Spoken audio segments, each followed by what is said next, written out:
Welcome back to You Can Sew That, where I show you sewing patterns you can use to create iconic looks from movies and TV shows. In this video, we are covering Season 1, Episode 8 of Sex and the City. If you've missed the other episodes, go check out the playlist that I've linked in my description below. With that, let's take a look at the first outfit. We are starting off the episode with Charlotte at a charity event with her new love interest. The scene is super brief, but Charlotte is wearing this very classic white V-neck dress. I found this pattern by C & Sew B4163 in View B that I think is a really good fit. It has that gathered bust line and the thicker straps. It is a little bit harder to tell how long Charlotte's dress is here, so we'll leave that up for interpretation. We're on to the next scene, and Charlotte is catching all her girlfriends up on her new love interest, and I cannot remember his name. So if someone knows this guy's name, put it in the comments. I don't even know if they fully named him in this episode. They probably did. I just wasn't paying attention. But anyways, back to the scene. We are going to cover two of the outfits here, and mainly just the jackets. Let's start with Miranda. Miranda is wearing this green casual zip-up hoodie. It's got this collar that she's kind of got propped standing up a little bit more.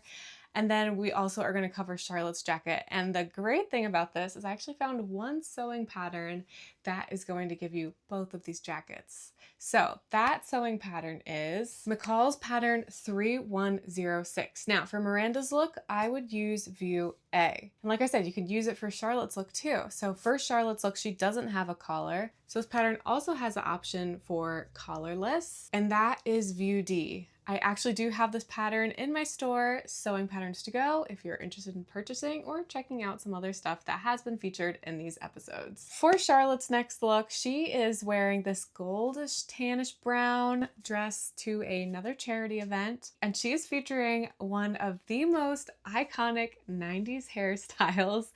Absolutely pulling it off. For this dress, it was a little bit more difficult to find an exact match. I found something that can start to get you in the right direction. So there's this Nicole Miller pattern from Butterick 5979 that has that higher neckline. I would probably just thin out the straps, scoop out a good portion of it, and then create an extra strap that you're then going to drape across the top. The pattern does have the spaghetti straps going in the back, so I would just kind of thin it out, connect it to that, like I said, and then you should be good to go. Next scene, we are with Miranda, and she's at her therapist's office complaining about how she is very dissatisfied that none of her friends would hypothetically have a threesome with her. She must be fresh coming from work because she's wearing this awesome suit with a really cool collar. I think this would be two separate patterns. For the suit jacket, I would use Vogue 8424. For the button down, I would use this vintage pattern Simplicity 6584. It has that really awesome long pointy collar. I know these vintage patterns are a little bit harder to find, but if you look in that sort of decade, that era, they're definitely a little bit more easier to find than maybe a more modern pattern. We're really just bouncing between Miranda and Charlotte in this episode. We are featuring a well-circulated outfit of Charlotte's. I have seen this all over my Pinterest board, and not only that, the audio clip of the scene of Charlotte walking with Carrie is, I feel like, also trending on Instagram and TikTok. I see this audio quite a bit. Charlotte is wearing the classic pink tweed skirt suit set with a matching purse. I believe this is one of her best looks in Sex and the City. So let's get into finding the sewing patterns. For the skirt suit set, I would use this McCall's pattern 8357. You get that zip up jacket with the collar. There's no lapels, there's no buttons. It's matching Charlotte's jacket she has. And then the skirt is a little bit more fitted. It looks like Charlotte's has some slits up both sides, giving it a little bit more movement. So I would probably just add those into this pattern and make that big tweak. And I did find a pattern for a bag as well. I think the Simplicity pattern gets you kind of in the ballpark of her purse, and that is pattern 8028 in View C. I just feel like if you lengthen that first flap a little bit longer, it'll start to look a little bit closer to what Charlotte's purse is. But I think this is such a fun one, making a matching bag with the jacket and the skirt. In the same scene, we're going to cover Carrie's coat that she's wearing and her capri pants. This coat I have mentioned in previous episodes. It has been featured before, so I'll just mention it again really quickly. And that is the Indigo Coat by Seamwork. There just needs to be a little bit more adjustments with the pockets, but if you go to my previous episode, I'll link it down below.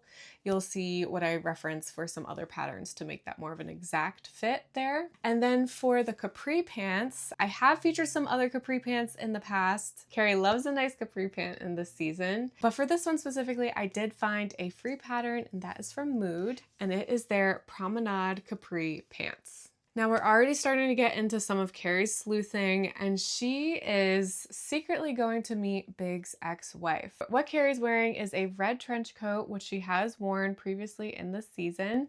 I'll just mention that really quick again, and that is Butterick 3925. She's paired it with a really thin long sleeve top and a pleated skirt. So for the top, I think this Vicky So's stretch knit pattern is a great starting point.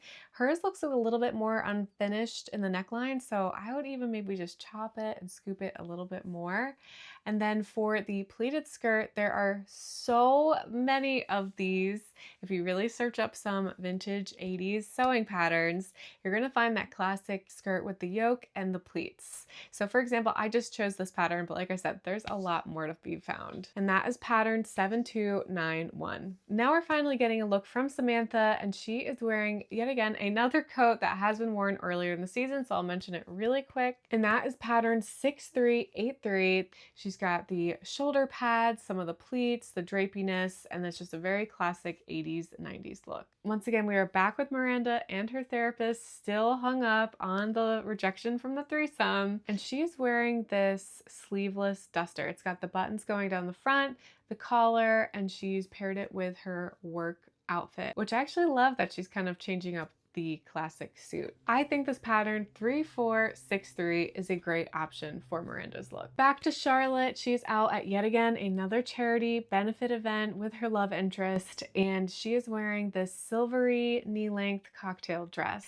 I think this new look pattern 6155 gives you that high neckline and that very fitted dress. I think the only tweak to this pattern would be just taking the hemline up a little bit, because it looks like Charlotte's dress is maybe just above the knee. Other than that, I think it gets you pretty much the same shape as Charlotte's dress. In this next scene, we have Miranda wearing a little bit more of a daring look, and she's got a low V-neck wrap top. I think McCall's M6120 in View C gives you that tight fitted, slight half wrap top that Miranda is wearing. And to wrap up the episode, we have Carrie wearing a jacket she's also worn so many times throughout this season. That is Calvin Klein pattern 2386. That concludes this episode. Hit subscribe if you want to see more videos about sewing patterns you can use to recreate Sex and the City looks.